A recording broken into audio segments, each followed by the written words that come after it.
There has been a lot of talk lately about which countries are driving the central bank gold buying story, and that conversation has settled into two camps. Either you believe it is purely the China and Russia narrative, or you think the whole de-dollarization thesis is overblown and institutional gold demand will cool. Here is the full story. Because while everyone is watching Beijing and Moscow and debating whether their buying pace can hold a completely different tier of sovereign buyers has been moving quietly in the same direction for an extended period now, and the IMF data is sitting there in public documenting every bit of it for anyone willing to actually open the spreadsheet. Turkey is in it. Egypt is in it. Poland is in it. And the pattern that connects those three tells you more about where the global monetary system is heading than any single country's headline reserve figure.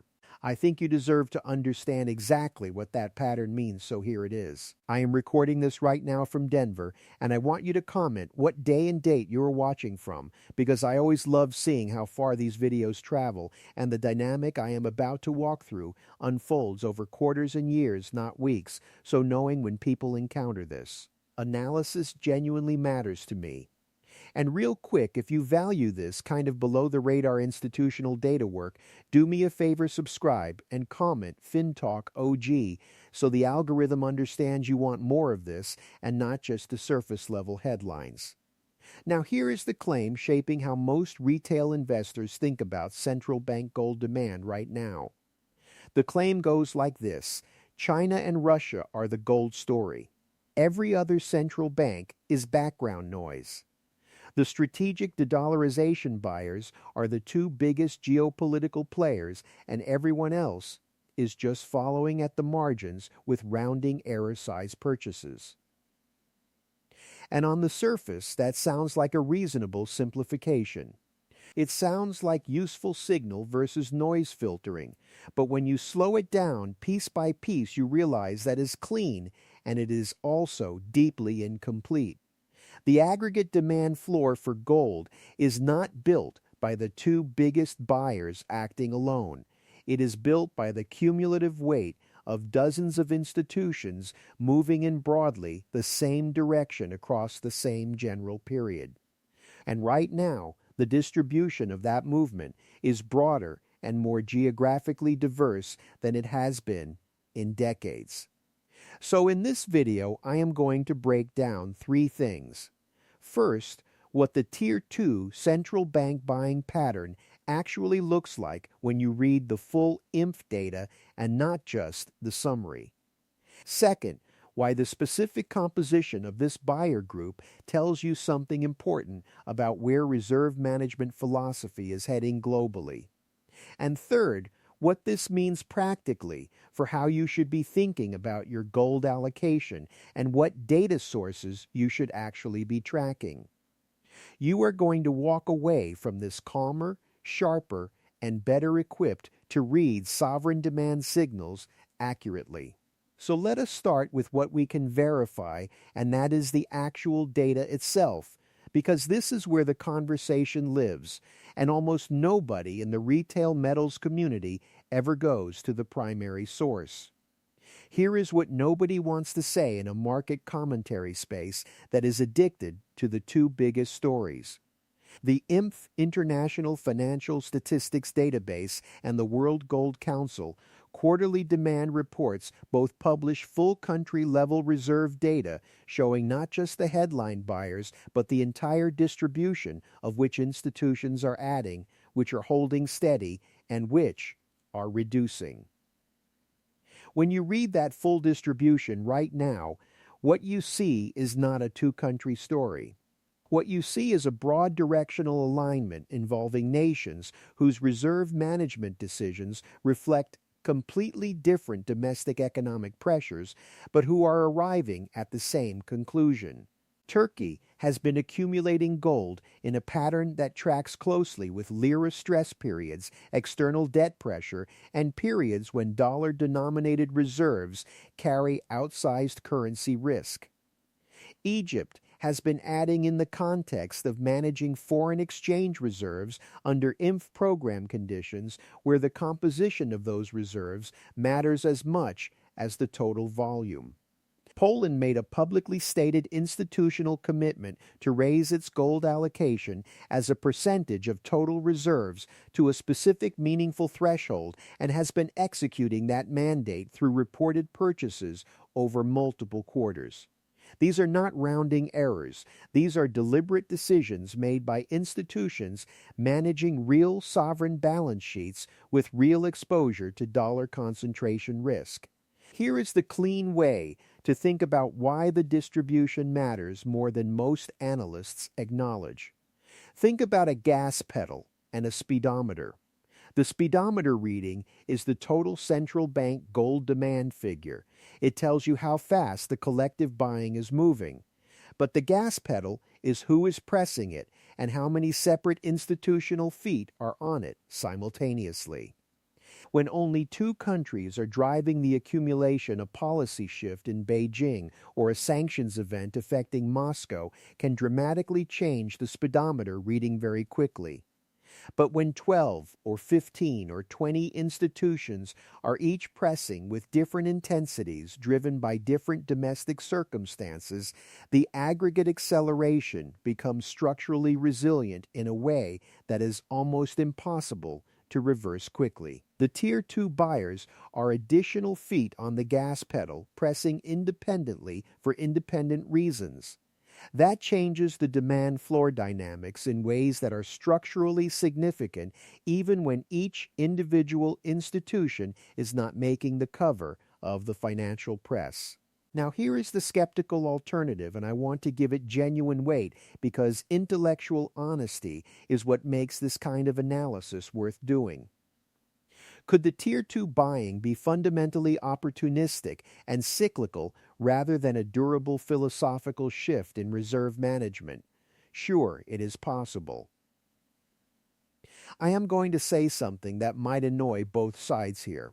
Some of the Turkish accumulation specifically does track local currency stress more closely than it tracks a strategic anti-dollar positioning thesis. When the lira weakens and dollar reserves become expensive to hold in real terms, adding gold is rational risk management. That is a different motivation from a deliberate sovereignty play. That is plausible here is how it can fail. Even when the motivation is domestic economic stress management rather than geopolitical strategy, the effect on global gold demand is physically identical. The gold is absorbed into sovereign reserves either way, and central banks are structurally slow sellers even when the original crisis motivating the purchase resolves.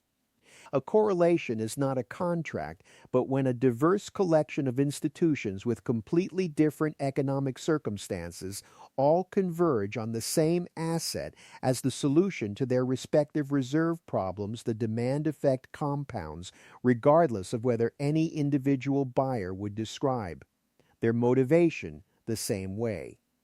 Here is a question for you, and I genuinely read every comment. Do you think Turkey, Egypt, and Poland are making a strategic statement about long-term dollar reserve status, or are they making a practical domestic risk management decision that happens to land in the same place? Tell me below, because that distinction has real implications for how you model the durability of this demand floor, and I want to know how people in this community are thinking about it. Now let us talk about what the COFER data and the IFS time series actually show when you read them with the right frame, because this is the analytical layer that separates people who understand sovereign gold demand from people who are reacting to summaries of summaries. When you read across the time series for multiple Tier 2 buyers simultaneously, a timing pattern emerges that is not random. The accumulation episodes cluster around periods of elevated U.S. fiscal deficits and dollar strength cycles. They accelerate when U.S. debt ceiling debates and credit rating discussions create visibility around the long-term trajectory of dollar-denominated asset quality. and they slow or pause when local currency pressures create competing demands for liquid dollar reserves. That timing is not coincidental. These institutions are not making reserve allocation decisions based on precious metals commentary. They are making them based on their own sovereign risk models, which are telling them that a high concentration in dollar-denominated assets is a risk worth hedging regardless of the current dollar index level. Let me be blunt. When a country operating under an IMF structural adjustment program with significant external dollar liabilities is still directing a portion of its reserve additions into gold, that tells you something specific and important about how those institutions are weighing long-term dollar stability versus short-term liquidity convenience. They are not broadcasting it, they are just quietly repositioning. Stay with me on this because it matters for how you read any future data. The same reporting lag that affects the major buyers affects every Tier 2 buyer as well. A quarterly snapshot showing flat or minimal Tier 2 accumulation may reflect reporting timing rather than actual deceleration. The physical flow data through Switzerland and London and Singapore typically leads the official reserve numbers by 1 to 3 quarters. When the physical data and the official data diverge, the physical data has historically been the more accurate leading signal. So when you see a mainstream article saying smaller central banks have slowed their gold buying, ask yourself whether that conclusion is built on reported data or physical flow data, because those two data sets are telling different stories right now at the margin. Tell me in the comments, have you ever actually opened the IMFIF's database and looked at the full country-level gold reserve time series rather than relying on the summary figures that get reported in financial media? It is publicly accessible, and spending 30 minutes with that data changes your view of the demand picture significantly. I want to know how many people in this community are doing that primary source work versus reading the condensed version. Now here is your practical action plan and no drama. Step 1. Bookmark the IMFIF's database and the World Gold Council Central Bank Demand Report and set a quarterly reminder to read the relevant sections. Look at the full country distribution, not just the top 5 buyers. Write down the directional trend for each of the Tier 2 buyers across 4 to 6 reported quarters. That time series is your structural demand momentum indicator. Step 2. When you read a central bank gold demand headline, check which specific countries are being cited and whether the conclusion is being drawn from recently reported figures or from a multi-quarter trend. A single quarter of moderated buying from one institution does not represent the aggregate trend. Decide this first, then form your view. Step 3. Do not just chase the China gold narrative and ignore the broader distribution. Chase the aggregate demand floor picture instead. The floor is built by the sum of all sovereign buying, not by any single buyer, and the sum right now is supported by a wider base of institutions than at any point in recent decades. Step 4. Use the physical flow data as your leading indicator and the official reserve reports as your lagging confirmation. Do not make the common mistake of treating a bureaucratic reporting lag as a demand signal. The gold is moving through the pipes before it appears in the official bucket. Now let us map 2 plausible paths without pretending to predict the exact candle. Path 1 is the floor confirmation scenario. The Tier 2 accumulation continues at broadly current rates. Additional central banks in emerging markets and lower income economies join the pattern as dollar concentration risk becomes increasingly visible in their reserve management frameworks. The aggregate demand floor becomes thick enough across enough institutions that the investment community starts modeling it as a genuine structural price support. Gold builds a progressively higher base. I am not predicting it. I am saying it is within the set of things this market is capable of doing, and the current institutional breadth of buying supports the structural case.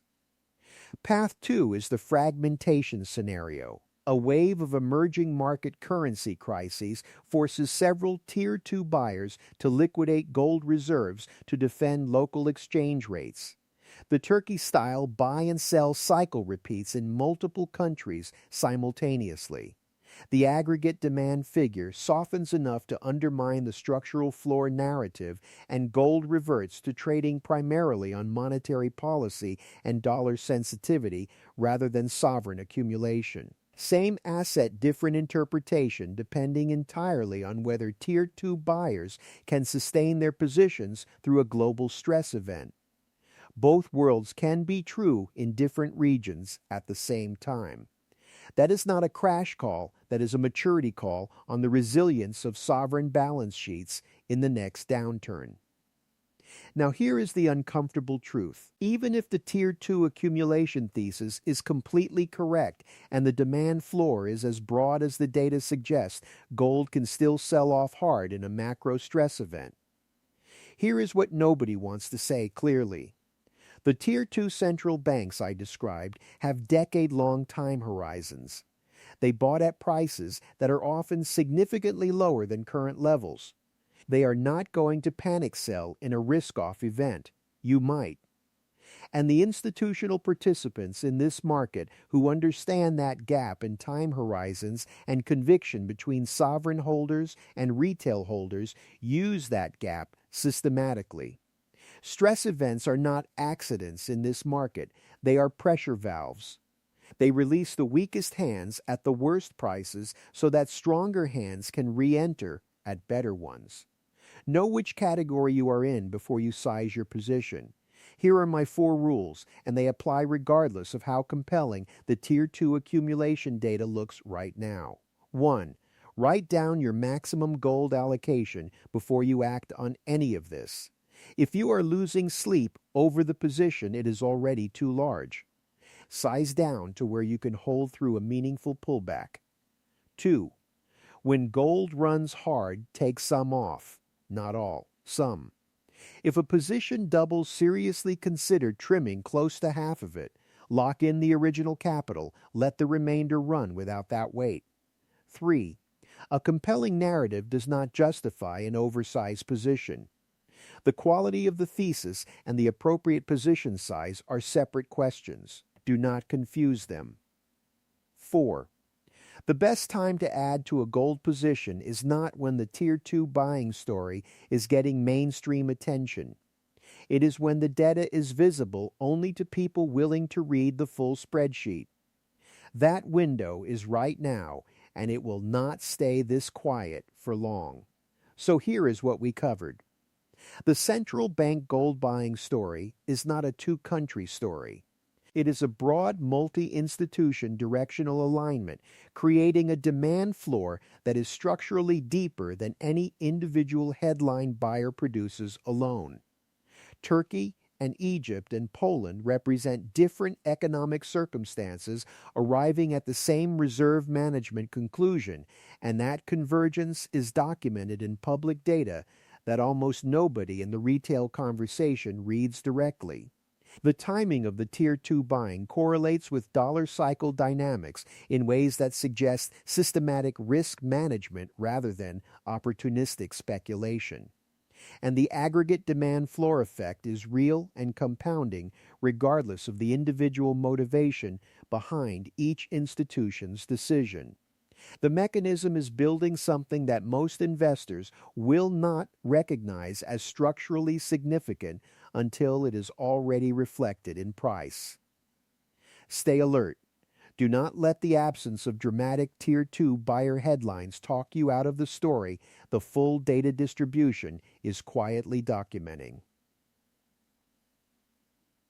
Now here are my questions for you. First, do you believe the Tier 2 central bank buying pattern represents a durable philosophical shift away from dollar-concentrated reserves, or a temporary defensive cycle that will reverse when local economic conditions stabilize?